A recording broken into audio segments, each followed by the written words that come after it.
and Jamie Metzl, a veteran of the US National Security Council, the State Department, as well as the Senate Foreign Relations Committee. He is currently a senior fellow with the Atlantic Council and author of the upcoming book, Superconvergence. Jamie, good to see you. It's been a while. Hey, John. Nice to see you. Likewise, mate. Okay, the big ticket item here for the US is Russia and China's backdoor support for rebuilding Putin's military. Again, here's Secretary Blinken speaking last week. If China purports, on the one hand, to want good relations with Europe and other countries, it can't, on the other hand, be fueling what is the biggest threat to European security since the end of the Cold War.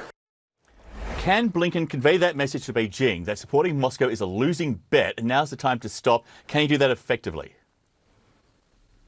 He can, because the United States has the ability to sanction major Chinese companies and major Chinese banks. Many of the missiles that are slamming into Ukraine and murdering people have Chinese components, particularly Chinese computer chips. They're Chinese machine tools, Chinese economic support for Russia. China is fully backing the Russian invasion of Ukraine. And if China continues, it will be appropriate and frankly inevitable for the United States to inflict economic, at least, pain on China. There's also the sell or ban law, which is now in the books in the US for TikTok, forcing the social media app's Chinese parent company to sell or face a ban over concerns for US national security. Here's reaction from the CEO of TikTok. It's obviously a disappointing moment, but it does not need to be a defining one. It's actually ironic because the freedom of expression on TikTok reflects the same American values that make the United States a beacon of freedom. So, Jamie, it's all about free speech, freedom of expression, love, and kumbaya over at TikTok, right? John, I know you're setting me up for this one. That is so preposterous. The basic point is that TikTok is ultimately controlled by the Chinese Communist Party per China's national security law. So Tokyo Rose didn't say, hey, I have First Amendment protection during World War II. The entire point is that TikTok poses a national security threat to the United States, not every day, but when you look at what the algorithm is promoting on TikTok, it's promoting pro-Hamas, pro-Iran, pro-Russia, pro-China, pro-Putin, and it's blocking any consideration of Tibet, Taiwan, Xinjiang, South China Sea.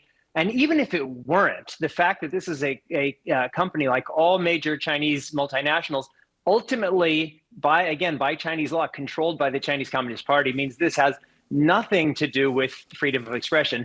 And if 9 months from now or 12 months from now, TikTok is not sold and it is banned here in the United States, the 170 million Americans using TikTok will do exactly what the Indians did when TikTok was banned there 4 years ago, very, very quickly and easily migrate it to Instagram, to Google Shorts and other forums. It's curious what impact TikTok has had on protesters currently on college campuses across the United States in support of ending the war in Gaza. But anyway, look, reportedly, here's what's on Blinken's agenda apart from Russia and TikTok. Billions of dollars in foreign aid to Taiwan, which Beijing considers a rogue province, tensions in the South China Sea, what's costing American jobs, China's ramped up nuclear weapons program, also the export of precursor chemicals which are used illegally to make fentanyl in the US, the wrongful detention of 3 US citizens. I mean, this list goes on. Blinken is already halfway through a 3-day visit. On the 4th day, he rested and said it was good. But does that list, obviously it's impossible to get through that list, but does it say that while relations are improving, there's a long way to go and there's a lot that could still go wrong? So I don't know whether relations are improving. Relations are pretty bad right now between the United States and China. But the basic fact and the reason why Secretary Blinken is there is that China and the United States are the two most influential countries in the world.